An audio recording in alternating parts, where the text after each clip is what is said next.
An organized session is the key to mixing creatively, so you don't need to spend a bunch of unnecessary time trying to figure out any issues caused by improper routing.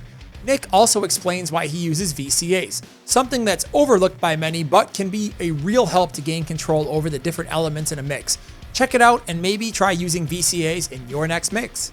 Let's talk about this layout and this routing. What do you got going on? So yeah, there's quite a bit that we have done as far as routing, at least on drums. I'll start off with, I've got folders that I packed up for guitars, bass, synths, and stuff. So that way it just looks a little nicer when navigating the session. But that doesn't necessarily mean that's how we were mixing it. That's just kind of like where we ended up towards the final stages. The main thing, the only bus I'm using, besides maybe some effects buses on the guitars, is the drums. So the guitars are actually just going straight out 1, 2, and then the drums are actually hitting 2 drum buses, a wet and a dry-ish. I've hilariously labeled them labia majora and labia minora.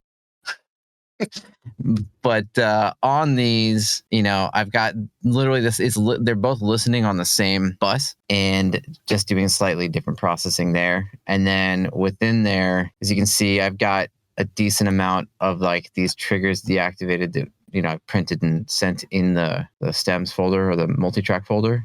Reverbs, I've got them pre-fader, and most of that, like, I know a lot of people do post-fader, they don't do pre-fader. I like to be able to solo out reverbs and effects so I can isolate any issues I'm hearing. To me, that's important, and maybe you could switch it back later, but I just, by force of habit, left it that way. And then let's talk about these guys, because this is kind of, to me, a nicer way to level out drums post like automations. So a VCA, I'm sure a lot of people are familiar, but it's basically just like a fader you can assign to multiple tracks that doesn't actually pass audio. Instead of running it to a bus, I'm actually just using the VCA to control levels of like both the kick. We have 2 kick drums with all the snares, like top, bottom, triggers too, I think, toms, and so on. And that just makes my life a little easier when it comes to like getting levels without having to like get punished through like this madness of so many mics, and got like some pretty nutty automation. And we're going to probably dive into that a little bit more too. In fact, I'll show you a little bit more of a glimpse of what that looks like. So I've obviously drawn in a ton of automations here. So the VCAs have come in really handy, where instead of me adjusting the individual volumes on a track-to-track basis, kind of had them like where I wanted them, and then assign the VCA. Instead of routing it to a bus, it's just on a VCA, like spot mics, or those close spot mics there. Layout of the session in general, as you can see, this is clearly the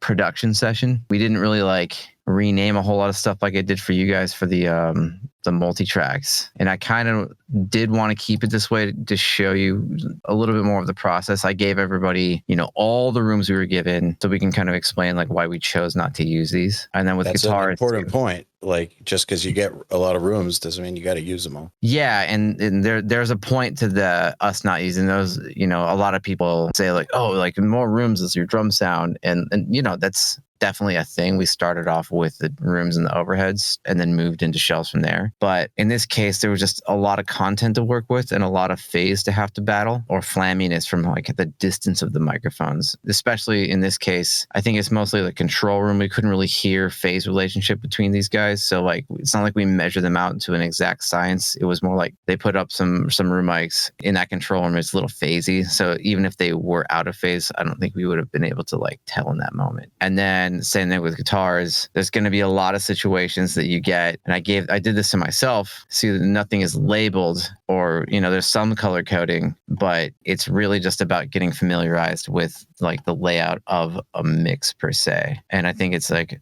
something I kind of wanted to talk about too, is like where your tracks are in a session. You like where in the order that you place them? Yeah, the order. And even without naming, like just knowing where a session is actually like kind of helpful to kind of see it laid out. I did kind of a chronological thing here. And then sometimes it's like tonality too. I think these are like cleans down towards the bottom. What do you mean by chronological? So like starting from the beginning of the song, we have like some guitars, and as it goes, like the further down they are, the later in the song it is. To me, it's a lot easier to navigate a session with, and where I don't have to name that much stuff. As you can see, I started off with the best intentions, but as we went through it, and because of how like much shit there is to do, this is just audio 8.01 and audio 10.01, and that looks like it's an Axe Effects DI. So we did like something additional on top of it, probably in the middle of the album, where we felt like we needed something here. So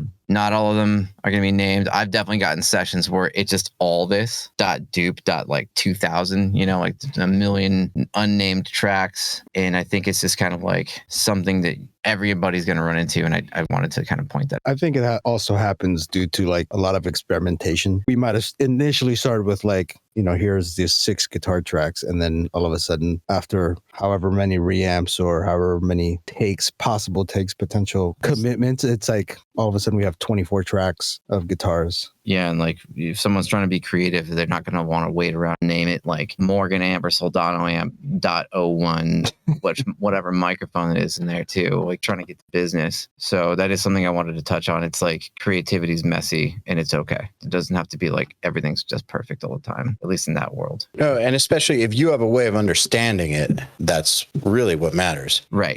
If you're sending it to somebody else to mix, it's a little different than if you're mixing it, right? And for workflow too, like, like I was saying, you don't always have like that extra minute or two to give it a proper name in that moment. As long as you know where you are in the session, I think cleaning up afterwards, and then when it is getting sent out, then that's kind of like where you start to think about like what to call it. It's like, what do you call like thumb track number 6? The B section.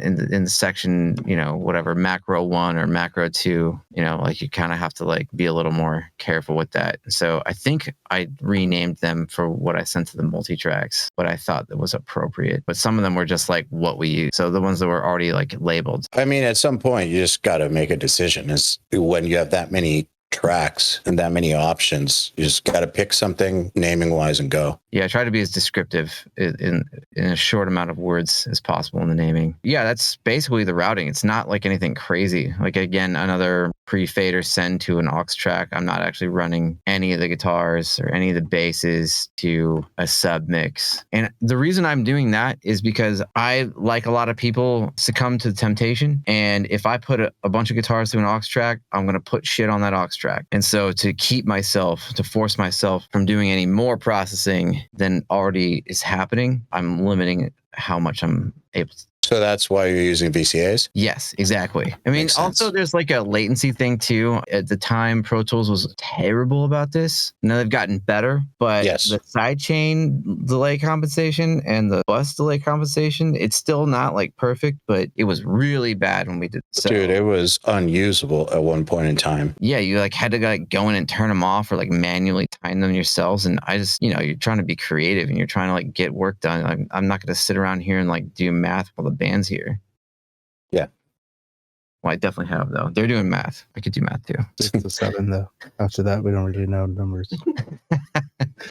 I haven't seen too many people using VCAs, but that's a great reason. So you're imposing that limitation on yourself. Yeah, like forcing myself to be a little less of adding things to processing. But also VCAs are cool. Like I don't think people really like use these enough. Like for example, say someone gives you either stems or a multi-track and they just ran everything individually through the master and your multi-tracks are hotter than shit. But you don't want to and you already kind of got a mix with it, and then you start bringing in start recording a live drummer or a live vocalist, and it's just, you just can't turn them up enough, and you don't want to gack out your master and have it clipping to the point where everything sounds distorted when they're singing. You could pretty much put all your tracks, I could do, I often do, I'll put the instrumentals on a single VCA. So if, say we had bass, guitars, vocals, backing vocals, whatever mix I'd already dialed in before, maybe the drummer got in, we're tracking drums, I'll call the VCA not drums. Mm-hmm. And so anything that's not drums gets turned down as a macro, and then we can kind of keep our balance, and then I can always zero out that VCA later to kind of get back to where I was if I loved that, or I'm able to balance them really quickly without having to like worry if my grouping is on. Or